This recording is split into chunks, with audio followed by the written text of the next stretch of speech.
ही गाडी गुलबर्ग्यावर नाही. साधारण किती वाजता गाडी आली इथं? ही गाडी आपल्याकडे सकाळी 7:30 वाजता आली. कॅपॅसिटी काय आहे गाडीची? ह्या गाडीत 8 ते 9 टन शेंगपाला तुरीचा भुसकाट येऊ शकते.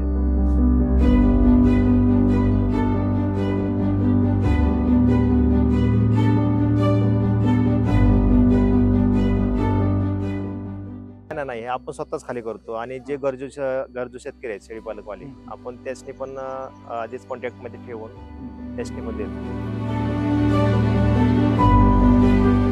सगळ्यात पोषक आहार म्हणलं तर शेळी मेंढीला हाच सगळ्यात. तुमच्या खपरी पेंडीला पण मागं टाकणारा म्हणलं तर शेंगपाला आणि तुरीचा भुसकाट एकच नंबर आहे.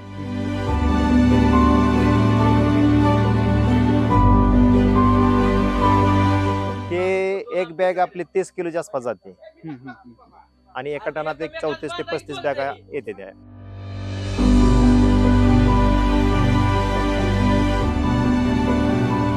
एक गाडी घ्यायचं म्हटलं तर जवळजवळ 1.5 लाख रुपयाच्या आसपास पेमेंट आपल्याला बघावं लागतं. वन टाइम तुम्ही सगळं बघा, नंतर इथून पुढे नाही, इथून परत आपण ज्या कस्टमरकडे देतो त्या कस्टमरकडून आपण परत पेमेंट ऑलरेडी आपल्याला पहिल्यांदा स्वतःलाच पेमेंट बघावं लागतं.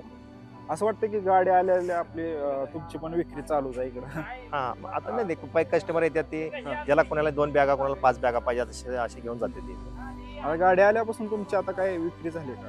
नाही, गाडी आल्यापासून म्हणजे आपण आधीच कॉन्टॅक्ट करतो शेतकऱ्याला करतो की आपण गाडी उद्या येणार आहे, तर कोणाला पाहिजे असेल तर त्यांनी आधी घेऊन जावं. मग गाडी खाली करायला आल्यानंतर आपल्याला काय त्यांच्या संग हमाल येत नाही. मग जे कस्टमरला पाहिजे ती येऊन स्वतः खाली करून स्वतःचा माल घेऊन जातो.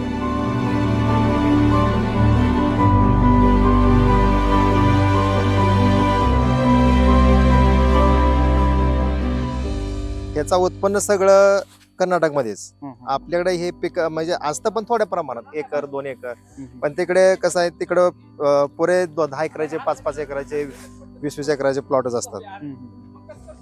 आता हे असं राहतंय. हे झालेला शेंगपाला फक्त आणि हलका असल्यामुळे एका शेळीला अर्धा किलो जर दिला आपण दिवसातून तर शेळी दिवसभर ते दुसरं काय पाहिजे असं तिला वाटतच नाही. फक्त ह्याच्यावर म्हणलं तर तिचं दिवसभराचं आहार पाहू शकतो.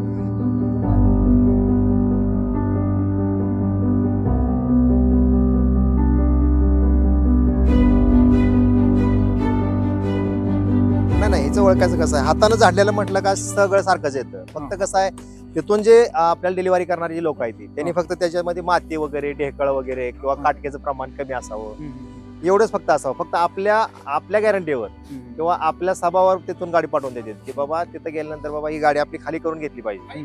जर आपण त्यांनी जर काय 2 नंबर केलं तर आपण ती गाडी खाली करून घेत नाही, अशी गाडी आपण पाठीमागे पाठवतो. बरोबर आहे. तुम्हाला कधी असं लागलंय का? हो, लागलं होतं. माझ्या गेल्या वर्षी असं 2 गाड्या मला आल्या होत्या. तर ते मी परत ते 2 बॅगा खाली ओतून बघितल्या की मला ते परत आवडलं नाही किंवा त्यात काटकी जास्त असल्यामुळं ती परत मी रिटर्न केल्या गाडी. आणि महत्वाचा मुद्दा, आपल्या मोठ्या शेळीला किंवा मोठ्या मेंढीला ही चारण्याचा फायदा आहेच, पण त्यातून जर लहान पिल्लं आपले असेल किंवा कोणी बकरी पालन केलं असेल की बाजारातून बारीक लहान बकरी घेऊन जर कोणी पाळले असतील तर त्यांच्यासाठी पण हा चारा म्हणजे त्यात मृत्यूचे प्रमाण कमी राहते किंवा डिसेंट्री जुलाब वगैरे लागत असेल तर त्याचं प्रमाण ह्याच्यामुळं कसं हे आपण कसं ते ह्याच्यामुळं जास्त पाणी जर झालं असेल तर पाणी खेचून घ्यायचं काम ही वाळला चारा करत असतो. त्यामुळे त्यांचे डिसेंट्री वगैरे जुलाब वगैरे होण्याचे चान्सेस कमी असतात. आणि महत्वाचं काय, हा चारा ज्यावेळेस म्हणजे ज्याची लय आवश्यकता कधी असते, ज्यावेळेस आपल्याकडं बारीक पाऊस जिमजिम असते किंवा गार वारा वगैरे सुटतो त्यावेळेस आपल्याकडे हिरव्या चाऱ्याचे भरपूर असतो हिरवा चारा, पण हिरवा चारा ती शेळी खात नाही. का खात नाही की कारण त्याच्यात पाण्याचं प्रमाण जास्त असल्यामुळं आणि हवेत गारवा असल्यामुळे ते हिरव्या चारा जास्त खाऊ शकत नाही. त्यामुळे त्यावेळेस हा चाऱ्याचा अति उपयोग होतो.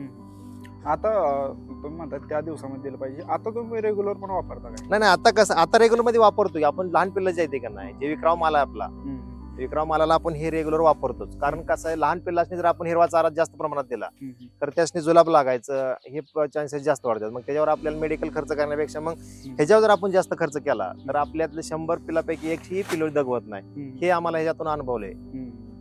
जर आता तुम्ही इथनं पुढे विक्री करताय तर पुढं कस्टमरला म्हणजे एखाद्या शेतकऱ्याला लागायचं असेल हम्म. तर कसा किलो न देताय काय हे कसं आहे माहिती आहे का, ज्यावेळेस आपल्याकडे कस्टमर गाडी आल्यानंतर जो घेतो त्याला आपण ज्या आल्या रेटमध्ये देत असतो. हम्म. पण ज्यावेळेस आपण ह्याची पूर्ण गाडी खाली करायची हमाली किंवा आपल्याला जे बाबा लागलेले चार्जेस वगैरे काय आहेत ते चार्जेस आपण धरून त्याने त्या रेटमध्ये आपण देतो.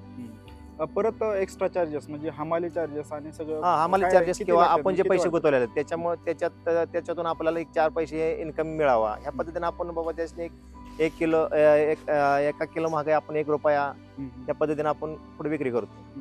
चार्जेस किती लागतात तुम्हाला आता म्हणजे आता कसं आहे, आधी एक गाडी खाली करायचं म्हटलं तर आम्हाला 1 टन खाली करायचं म्हटलं तर एका टनाला 500 रुपये घेतात. आज 9 टन खाली करायचं म्हटलं तर आज 5 तरी 45,000 रुपये 45,000 साडेचार रुपये आपल्याला गाडी खाली करायला द्यावं लागतं.